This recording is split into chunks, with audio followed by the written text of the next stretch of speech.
हे दोस्तों, चलो समझते हैं आज का हमारा चैप्टर। स्वागत है आप सबका इस एक्सप्लेनर में। आज हम आपके क्लास 10th ज्योग्राफी के एक बहुत ही इंपॉर्टेंट और interesting chapter forest and wild life resources का पूरा एनालिसिस करने वाले हैं। हम इसको एकदम सिंपल और नॉर्मल हिंदी में समझेंगे ताकि एग्जाम्स में आप आराम से कॉन्फिडेंटली अपने आंसर्स लिख सकें। सो टेंशन बिल्कुल नहीं लेना है, हम सब कुछ कवर करेंगे। तो सबसे पहले एक बड़ा ही सिंपल सा सवाल आपसे, क्या हम इंसान इस नेचर के बॉस हैं? वेल, हमें अक्सर लगता है कि हम बॉस हैं, पर एक्चुअली हम बिल्कुल नहीं हैं। हम तो इस मैसिव इंटरकनेक्टेड इकोलॉजिकल वेब के एक बहुत ही छोटे से हिस्से हैं। अगर नेचर को थोड़ा सा भी नुकसान होता है तो अल्टीमेटली हमें भी नुकसान होगा। हम कंप्लीटली 100% इस सिस्टम पर डिपेंड करते हैं। Okay, let's dive into this. ये रहा हमारा आज का syllabus road map. First, the complex web of life. Second, threats to nature. Third, steps for wildlife conservation. Fourth, classifying our forest resources. And finally, community and sacred conservation. सब कुछ crystal clear हो जाएगा। तो चलिए सीधे start करते हैं हमारे पहले सेक्शन से, the complex web of life. इस पूरे चैप्टर को समझने के लिए हमें सबसे पहले एक कोर कॉन्सेप्ट समझना होगा, और वो है बायोडाइवर्सिटी। अब आप सोच रहे होंगे कि इस हेवी इंग्लिश डेफिनेशन का आसान हिंदी में मतलब क्या है। देखो, बायोडाइवर्सिटी का सिंपल सा मतलब है हमारे एनवायरनमेंट में मौजूद अलग अलग तरह के पेड़ पौधे और जानवर। Just imagine a beautiful bouquet of flowers जिसमें अलग अलग रंग के फूल हैं। अगर सब एक जैसे होंगे तो उतना अच्छा नहीं लगेगा, राइट? वैसे ही नेचर में शेर, हिरण, पेड़ और हम इंसान सब अलग अलग हैं, पर एक साथ जुड़े हुए हैं एक कॉम्प्लेक्स नेटवर्क से। लिटरली हम सब एक दूसरे पर डिपेंड करते हैं। और हम आपस में कैसे जुड़े हैं, इसे समझने के लिए फूड वेब या फनल वेब का कॉन्सेप्ट देखते हैं। इमेजिन करो, टाइगर हमारा सबसे टॉप प्रेडेटर है। वो हर्बिवोर्स जैसे हिरन या घड़ों को खाता है। और हिरन क्या खाते हैं? ग्रास या प्लांट्स। अब जरा सोचो, अगर अचानक से टाइगर गायब हो जाए तो क्या होगा? हिरन और बाकी हर्बिवोर्स की आबादी इतनी ज्यादा बढ़ जाएगी कि वो जंगल की सारी घास खा जाएंगे। पूरा का पूरा जंगल खत्म हो जाएगा। इसीलिए नेचर में हर एक जानवर, चाहे वो फूड चेन में टॉप पर हो या बॉटम पर, बैलेंस बनाए रखने के लिए एब्सोल्युटली क्रूशल है। लेकिन यार, रियल लाइफ कोई परफेक्ट मूवी तो है नहीं जहाँ सब हैप्पीली एवर आफ्टर चलता रहे। ये इतना ब्यूटिफुली बैलेंस्ड वेब आजकल बहुत ज़्यादा स्ट्रेस में है, और इसका सबसे बड़ा रीज़न है हमारी human insensitivity. Let's move to our next section, threats to flora and fauna. ये हैं नेचर के सबसे मेजर थ्रेट्स। पहला है हैबिटेट डिस्ट्रक्शन। जैसे सोचो, आपने डेवलपमेंट के नाम पर एक पूरा जंगल काट कर वहाँ फ्लैट्स बना दिए। अब वो बेचारे शेर और हिरन अपना घर खो चुके हैं, वो होमलेस होकर कहाँ जाएंगे? फिर आता है पोचिंग, जानवरों का शिकार करना उनके बॉडी पार्ट्स बेचने के लिए। तीसरा है प्रे बेस का खत्म होना, मतलब शेर को खाने के लिए जंगल में हिरन ही नहीं मिल रहे हैं। और चौथा, हमारी बढ़ती हुई आबादी जो कंटिन्यूअसली रिसोर्सेज को ओवरयूज कर रही है और इन मासूम जानवरों का हैबिटेट छीन रही है। अब सवाल ये आता है दोस्तों कि जब इतनी बड़ी प्रॉब्लम है तो सरकार ने क्या किया? What did the government do? ये हमें ले जाता है सेक्शन 3 पर, steps for wild life conservation. Actually कैसे किया से पहले ये समझना जरूरी है कि हमें कॉन्जर्वेशन चाहिए ही क्यों। पहला रीजन ये हमारी इकोलॉजिकल डाइवर्सिटी को बचाता है। दूसरा और सबसे इम्पॉर्टेंट, ये हमारे लाइफ सपोर्ट सिस्टम को बचाता है, पानी, हवा, मिट्टी। एक रियल लाइफ एग्जाम्पल देती हूँ। जैसे एक पॉन्ड इकोसिस्टम में अलग अलग मछलियाँ होती हैं। अगर छोटी मछलियाँ मर गईं तो नेचुरली बड़ी मछलियाँ क्या खाएंगी? पूरा का पूरा एक्वाटिक इकोसिस्टम मर जाएगा। इसीलिए हमें प्लांट्स और एनिमल्स की ये जेनेटिक डाइवर्सिटी बचानी ही पड़ेगी। तो देखो, सरकार ने एक पूरे सीक्वेंस में काम किया। Let's move to this timeline and see how this builds up. 1972 में सबसे पहले Indian wild life protection act लाया गया, जिसमें हंटिंग पूरी तरह बैन की गई। फिर 1973 में फेमस प्रोजेक्ट टाइगर स्टार्ट हुआ।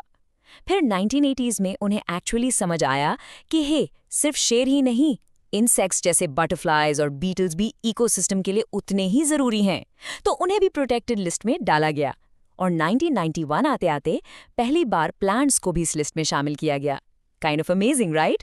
आपको ये शॉकिंग नंबर पर जरा ध्यान दीजिए, 1827। आपको पता है ये क्या है? No way you'd guess this. 1973 में पूरे इंडिया में सिर्फ और सिर्फ 1827 टाइगर्स बचे थे। 1 सदी पहले ये नंबर लगभग 55,000 हुआ करता था। 55,000 से सीधा 1827। ये एक बहुत ही अलार्मिंग ड्रॉप था। इस अर्जेंट सिचुएशन को देखकर ही प्रोजेक्ट टाइगर जैसा पायलट प्रोग्राम लॉन्च करना पड़ा और आज थैंकफुली उनकी आबादी हमारी कंट्री में फिर से बढ़ रही है। लेकिन दोस्तों, सिर्फ पेड़ या जानवर बचाना काफी थोड़ी है, उन्हें प्रॉपर्ली मैनेज करना भी उतना ही जरूरी है। तो आइए देखते हैं हमारा अगला topic, classifying of forest resources. सरकार इन जंगलों को आखिर मैनेज कैसे करती है?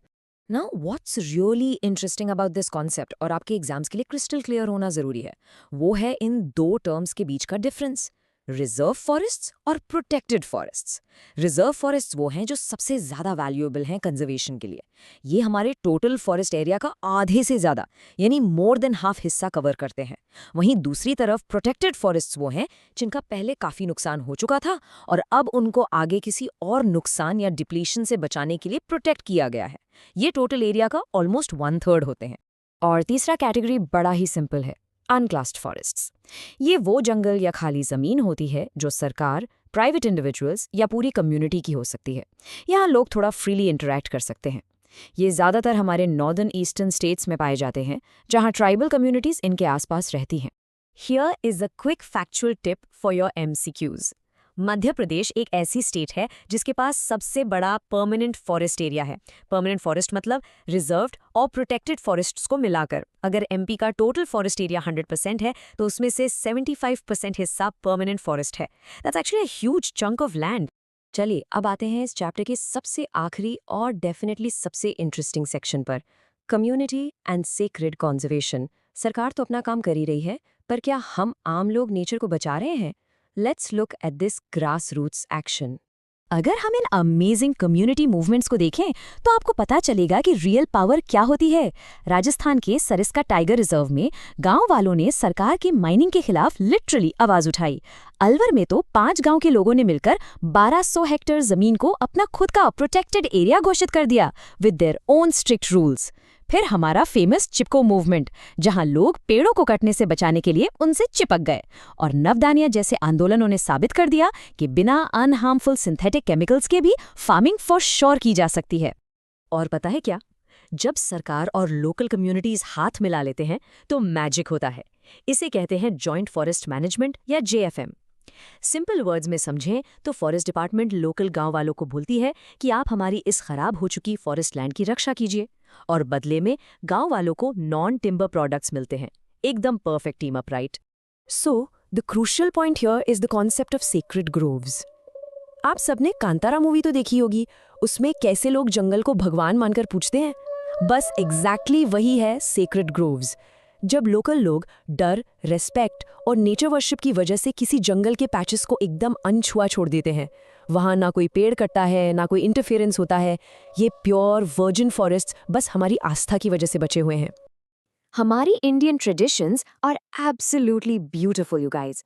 हमारी डेली लाइफ और त्योहारों में ही कॉन्जर्वेशन छुपा है। जैसे मुंडाज और संथाल ट्राइब्स महुआ और कदम्बा पेड़ की पूजा करते हैं। उड़ीसा और बिहार में जस्ट इमेजिन, शादियों के टाइम लोग इमली और आम के पेड़ों की पूजा करते हैं। और राजस्थान के बिश्नोई गांव में तो लोग ब्लैक बक, नील गाय और पीकॉक्स की दिलो जान से ऐसे रक्षा करते हैं जैसे वो उनके फैमिली मेंबर्स हों। It's truly inspiring. तो दोस्तों, इस डिस्कशन को इस एक प्रोवोकेटिव सवाल के साथ एंड करते हैं। क्या हमारी ये पुरानी एंशिएंट ट्रेडिशंस, नेचर को रिस्पेक्ट करने का ये रिलीजियस तरीका, क्या यही हमारे फ्यूचर सर्वाइवल की आखिरी चाबी है? सोचिएगा जरूर। पूरा चैप्टर हमें यही सिखाता है कि हम नेचर के मालिक नहीं हैं, बस एक छोटा सा हिस्सा हैं। आई रियली होप आज के इस सेशन से आपके सारे कॉन्सेप्ट्स एकदम परफेक्टली क्लियर हो गए होंगे। ऑल द वेरी बेस्ट आपके एग्जाम्स और उन अमेजिंग आंसर्स के लिए जो अब आप लिखने वाले हैं। Keep learning, keep rocking.